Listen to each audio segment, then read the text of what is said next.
అమ్మమ్మ అశ్రునయనాలతో ఒళ్ళంతా పుళ్ళున్నాయని అందరూ పడేయమంటే అరిటాకులో చుట్టుకుని నన్ను హృదయాలకు అత్తుకుని భారమైన భుజాలకు ఎత్తుకుని ఏకంగా తాలిపేరు నదిని దాటుకుని మంత్రం వేయించి మందు పూయించి నా కోసం నానా పాట్లు పడిన మాతృమూర్తి.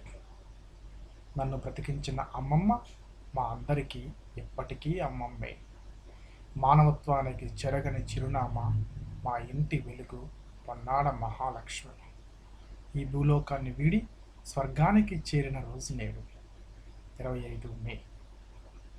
మా అమ్మమ్మ గారు చనిపోయిన రోజు కనుక ఈ సందర్భంగా వారిని గుర్తు చేసుకోవాలని చెప్పి అనిపించింది.